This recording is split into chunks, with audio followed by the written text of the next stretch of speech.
the dry food if she's not eating at the time. So right now she is eating. So I don't really need to do that. She'll just go right in the floor. Right now, if you want to videotape something funny, watch him when I start bringing his food over. Sometimes he does it. Sometimes he doesn't. You ready, Stan? What is it? What is it? What is it? Oh yeah, what is it, buddy?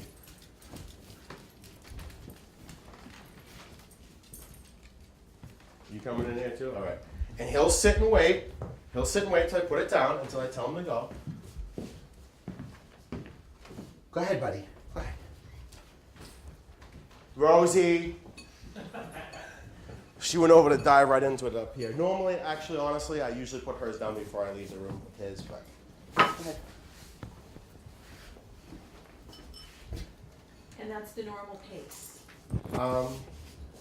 Yeah, if she sees me standing here, or if she's not, like, as hungry, sometimes she'll take some and put it in the other room and put it, she's crazy. She'll go put some on the floor in the other room, eat it in there, and come back if, like, I'm in here because it's disrespectful to me that she's doing. She doesn't seem to care right now, which is crazy, but. Okay, but nothing surprises me with dogs doing Right. different things different ways. Why did you decide to feed that much wet? Like, how long does that can last you?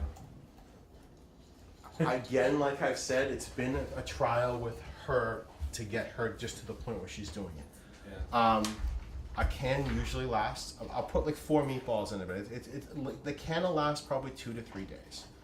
I don't always have to put the same amount in. It's just enough to get her where I know she's getting a treat out of it, she's enjoying it, and it's enough to get her started. Once she gets going, you know, I found with the grain-free, and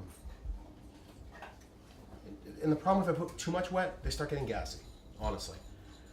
The grain-free, particularly the dry food that's grain-free, they have way less gas. Their poops tend to be, you know, a little more solid. And the gas is a big deal because when they do get gassy, it's like atrocious. You know that. You have dogs. It's awful.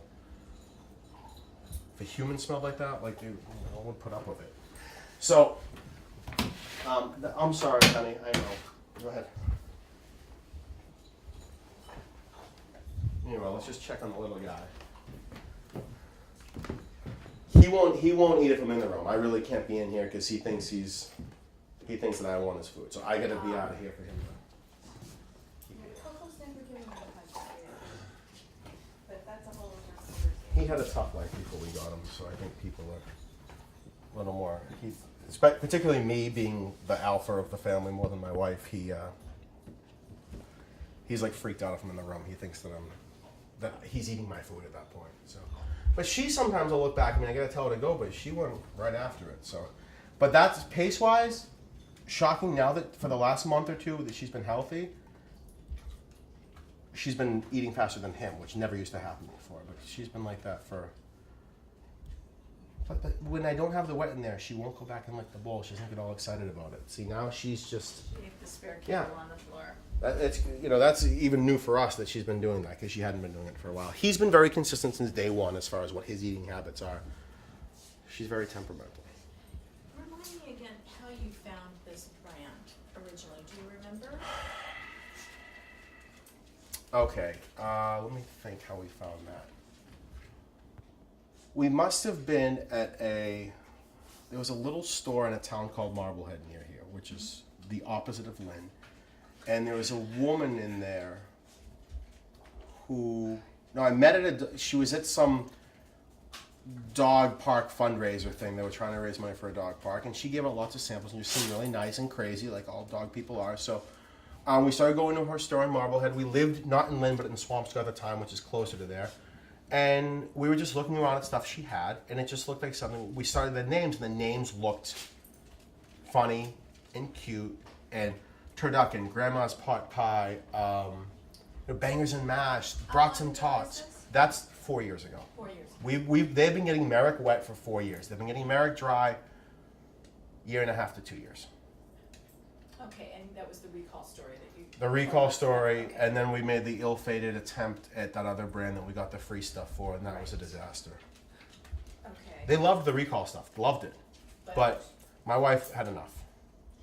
This routine that you just took us through is the same morning and night, and your wife does approximately the same? Yeah, she does it. They'll get the same food. The only difference is she may bring. There was a blue bowl in there. She might sometimes scoop it in there and bring that in and leave his bowl in there and fill it up in there. Okay. But But in terms he eats in the same spot. Eats the same amount of food.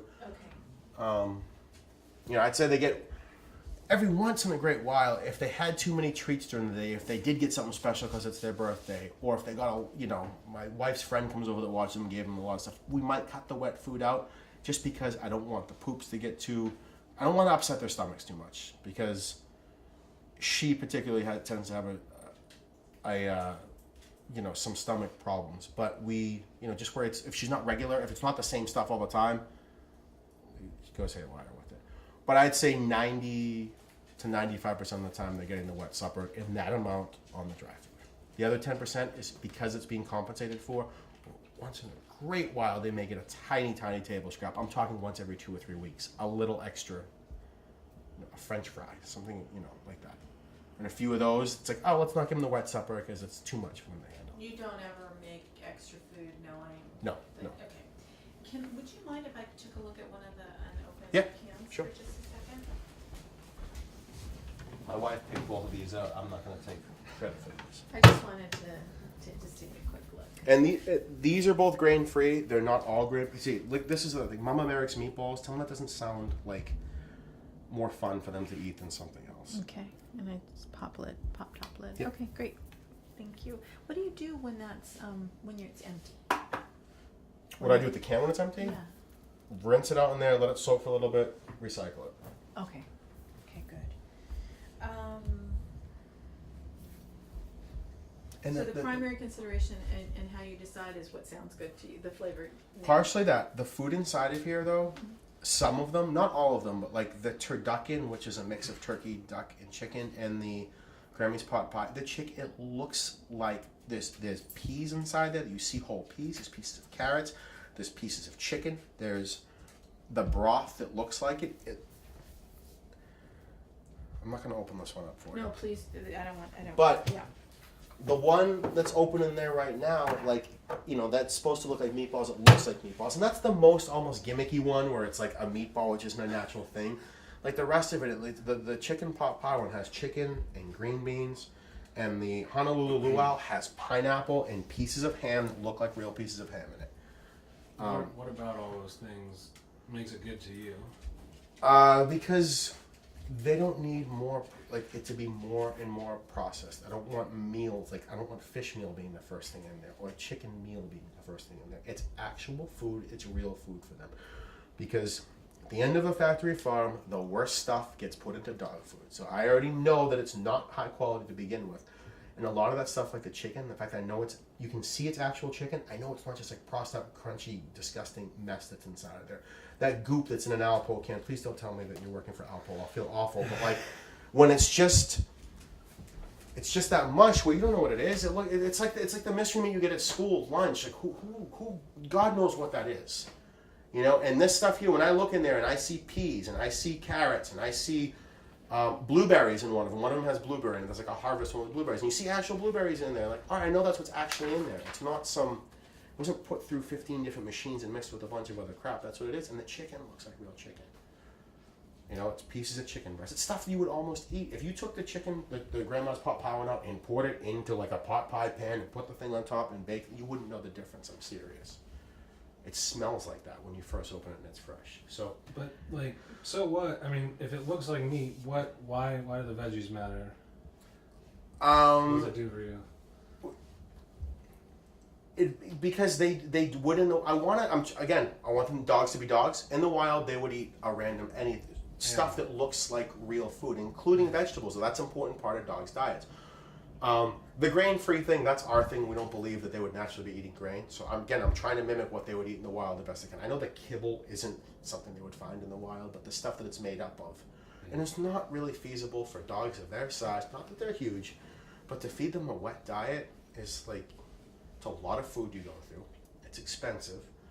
The woman that makes these treats down the street, she makes up these patties that she makes on her own.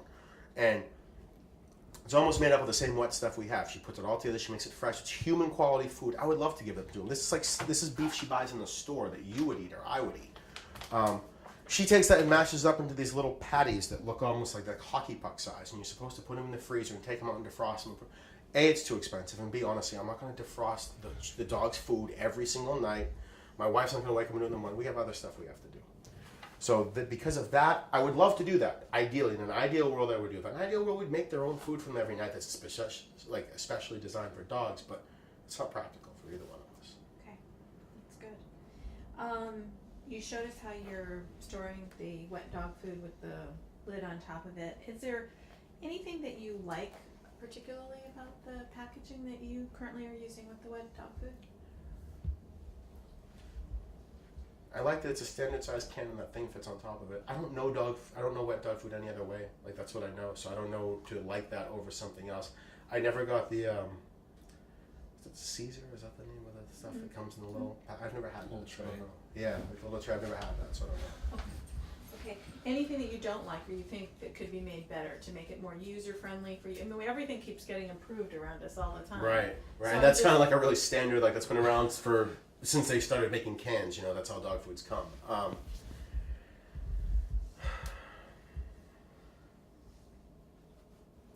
If it was not, see, another problem is this though. I feel personally, someone who recycles everything, and the more packaging, not better. Okay, if you could have single servings of everything, like, to me that's wasteful. It's just waste. Unfortunately, that's the smallest size I think is